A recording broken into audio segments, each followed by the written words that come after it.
Hello friends, finally आपका paper complete हो चुका है जो 9 मार्च को एग्जाम हुआ था। तो आज हम लोग इस वीडियो में ये बात करेंगे कि आपका एमसीक्यू कितना सही हुआ है। ठीक है, ये सेट 3 का क्वेश्चन पेपर है। आप लोग देख सकते हैं यहाँ पे सेट 3 है। ठीक है, तो आप लोग मिला लीजिए और कमेंट में जरूर बताइए कि आपका एमसीक्यू में कितना आउट ऑफ 20 कितना आ रहा है। ठीक है, तो चलिए शुरू करते हैं एक एक क्वेश्चन को बहुत अच्छी तरह से एक्सप्लेन के साथ। ठीक है, और यहाँ पे इस वीडियो में बस एमसीक्यू का डिस्कशन होगा। ठीक है, और कमेंट में जरूर बताइए कि आपका कितना आ रहा है 20 में। ठीक है, तो चलिए। सो फ्रेंड्स, फर्स्ट क्वेश्चन क्या है? Direction cosine of line 1 minus x by zero equal to y equal to z. Okay, तो इस इक्वेशन को हम लोग अगर इस तरह से लिखेंगे 1 minus x by zero is equal to y minus zero by one is equal to z minus zero by one. ठीक है, और इसको हम लोग क्या लिख सकते हैं? X minus one by zero, y minus zero by one and z minus zero by one. ठीक है, तो ये क्या है? जीरो वन वन, ये क्या है? डायरेक्शन रेशियोज है। और डायरेक्शन रेशियोज है तो उसको हम लोग क्या कर सकते हैं? डायरेक्शन कोसाइन फाइंड कर सकते हैं। ठीक है, कैसे? क्या फॉर्मूला था डायरेक्शन कोसाइन के लिए? जैसे ये ए बी सी है ना, ये डायरेक्शन रेशियोज, तो क्या हो जाएगा? फॉर्मूला क्या था? A by square root of a square plus b square plus c square. ठीक है, तो ये क्या हो जाएगा? आप लोग निकाल सकते हैं, एम निकाल सकते हैं, एन निकाल सकते हैं। तो देखिएगा कि पहला वाला जो आएगा ये क्या है? जीरो है, तो पहला वाला एल क्या आ जाएगा? जीरो आ जाएगा। एम क्या आ जाएगा? वन आ जाएगा। और एन क्या आ जाएगा? सॉरी, एन क्या आ जाएगा? Minus one by root two आ जाएगा। और ये क्या आ जाएगा? तो यहाँ पे एल कितना आ जाएगा? Minus one by root two. और एम भी कितना आ जाएगा? Minus one by root two. तो बी ऑप्शन क्या हो जाएगा? यहाँ पे सही हो जाएगा। ठीक है, नेक्स्ट क्या है? In a linear programming problem, the linear function which has to be maximized or minimized is called a feasible function, an objective function, an optimal function, a constant। तो यहाँ पे क्या हो जाएगा? जो linear function होता है उसको हम लोग क्या बोलते हैं? An objective function. ठीक है, तो यहाँ पे बी ऑप्शन करेक्ट हो जाएगा। ठीक है, तो नेक्स्ट क्वेश्चन देखते हैं।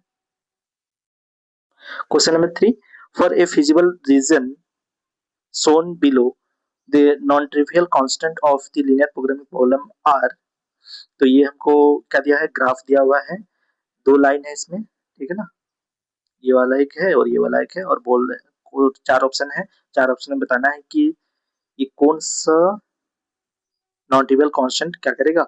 इसको सेटिस्फाई करेगा। ठीक है, तो पहले हम लोग देख लेंगे x plus y less than और equal to 5 and x plus three y less than और इक्वल टू 9। तो इस तरह से चार ऑप्शन है। तो देखना है क्या? अगर हम लोग इस लाइन को देखेंगे तो ये क्या होगा? इधर अपवर्ड रीजन होगा। और जो ये लाइन है इसको क्या होना चाहिए? डाउनवर्ड रीजन होना चाहिए ना। तो ऐसा करके आप लोग चेक करेंगे तो देखिएगा कि ऑप्शन सी क्या हो जाएगा? सही हो जाएगा। क्या हो जाएगा? X plus y greater than equal to 5 and x plus three y is less than और इक्वल टू 9। ठीक है, तो ये थर्ड ऑप्शन मतलब सी ऑप्शन सही हो जाएगा। ठीक है, क्वेश्चन नंबर 4 क्या है? क्वेश्चन नंबर 4 ये है, for two events A and B such that probability of event A is not equal to 0 and probability of event B is equal not equal to 1। पूछा क्या है? Condition probability of A not by B not. ठीक है, तो इसका option कौन सा सही हो जाएगा? ऑप्शन डी सही होगा। ठीक है, क्वेश्चन नंबर 5 क्या है? क्वेश्चन नंबर 5 में है, a relation R on set A 1 2 3 is defined as R 1 3 3 3 1 1 2 2 3 1 is only reflexive and symmetric, reflexive only reflexive and transitive, reflexive symmetric and transitive। तो ये इस रिलेशन को अगर हम लोग देखेंगे, ये रिफ्लेक्सिव भी है, सिमेट्रिक भी है और ट्रांजिटिव भी है। तो ये कौन सा ऑप्शन सही हो जाएगा? तीनों ना, रिफ्लेक्सिव सिमेट्रिक एंड ट्रांजिटिव। बाकी तीन ऑप्शन गलत। ठीक है, आगे बढ़ते हैं। Question number 6, If A and B are square matrices of same order, then which of the following statements is are always true? ठीक है, तो ये कौन सा ऑप्शन सही होगा इसमें? ए प्लस बी, ये चार स्टेटमेंट दिया हुआ है, a plus b into a minus b is equal to a square minus b square, a b is equal to b a plus b का whole square is equal to a square plus a b plus b square and fourth statement is a b is equal to zero, there implies a is equal to zero and b is equal to zero.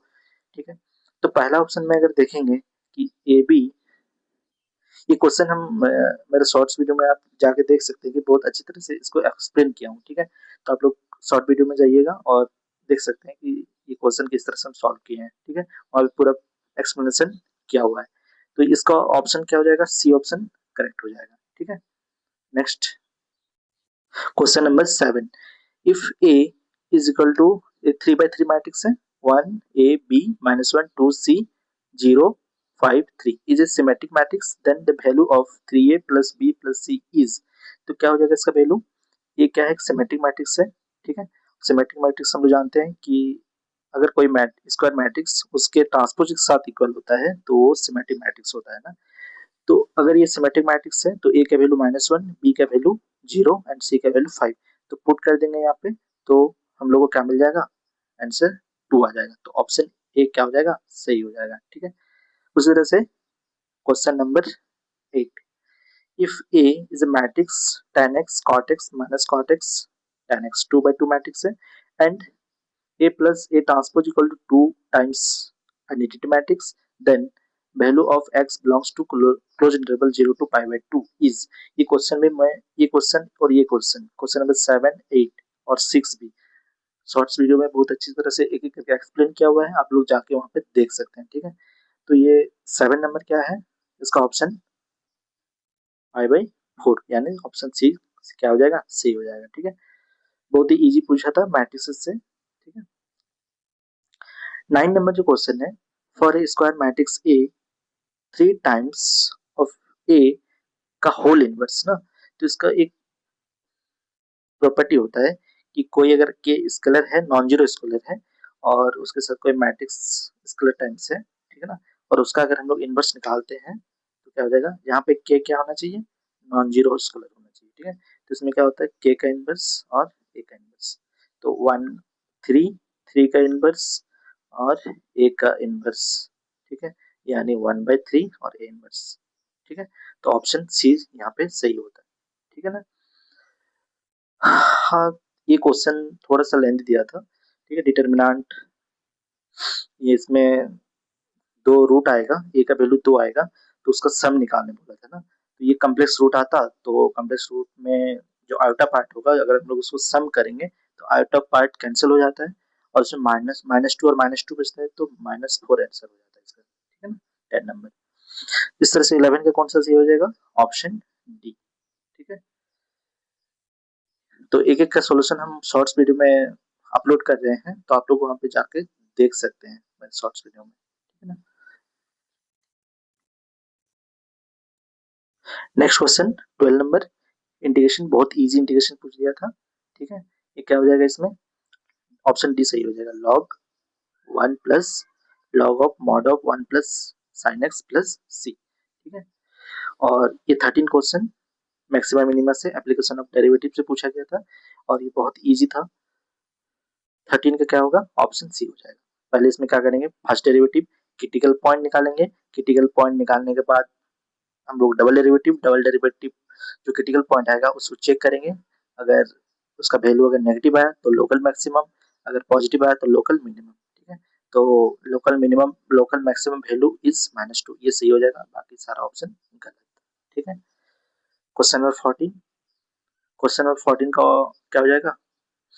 ये क्या दिया हुआ है? which of the following expression will give the area of region bounded by the curve y equal to x square and line y equal to 16। ठीक है, तो ये क्या बनेगा? हम लोग जानते हैं y equal to x square मतलब ये अपवर्ड पैराबोला। ठीक है, और y equal to 16 लाइन है ना, यानी इधर इस तरह से, तो हम लोग y एक्सिस में स्टीप लेंगे और 0 से लेकर 16 तक ना, 0 से लेकर 16 तक हम लोग क्या करेंगे? इंटीग्रेट करेंगे और 2 टाइम्स इंटीग्रेशन हो जाएगा ना, तो यहाँ पे ऑप्शन मतलब 2 टाइम्स होता है इधर भी, तो ये ऑप्शन डी यहाँ पे सही हो जाएगा। ठीक है ना? नेक्स्ट